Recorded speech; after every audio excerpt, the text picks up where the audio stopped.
நீலகிரி மாவட்டத்தில் பல்வேறு இடங்களில் கொட்டி தீர்த்த கனமழையால் சுற்றுலா பயணிகளும் வாகன ஓட்டிகளும் அவதியடைந்தனர்.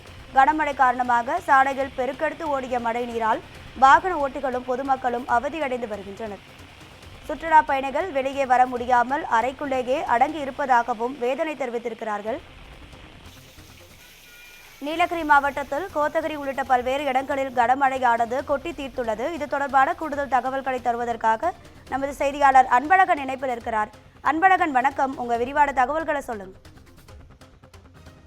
வணக்கம் ராதிகா. தமிழகத்தில் நீலகிரி உட்பட பல்வேறு மாவட்டங்களில் கனமழை இருக்கும் என வானிலை ஆய்வு மையம் அறிவித்திருந்த நிலையில் நீலகிரி மாவட்டத்தில் அதிகாலையில் இருந்து அவ்வப்போது மேகமூட்டத்துடன் கூடிய காலநிலை காணப்பட்டது. கோத்தகிரி, பாண்டியன்பார், கட்டப்பெட்டு, அரவேணு, டானிங்டன், ஒரசோலை அதன் சுற்றுவட்டார பகுதிகளில் மதியத்திற்கு மேலாக கனமழை கொட்டி தீர்த்தது. கனமழை காரணமாக நகர்ப்புறத்துக்கு வந்திருந்த பொதுமக்கள் கடும் அவதியடைந்தனர். மேலும் கோத்தகிரியிலிருந்து குன்னூர் மற்றும் உதகை செல்லக்கூடிய மலைப்பாதையில் வாகன ஓட்டிகள் வாகனங்களை இயக்க முடியாமல் முகப்பு விளக்குகளை எரியவிட்டவாறு வாகனங்களை இயக்கி செல்கின்றன.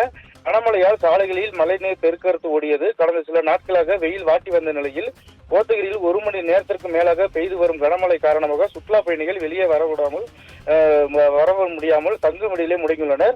மேலும் 1 மணி நேரத்திற்கு மேலாக பெய்து வரும் கனமழையால் விவசாயிகள் மகிழ்ச்சி அடைந்துள்ளனர். ராதிகா, உங்க தகவல்களுக்கு நன்றி அன்பழகன்.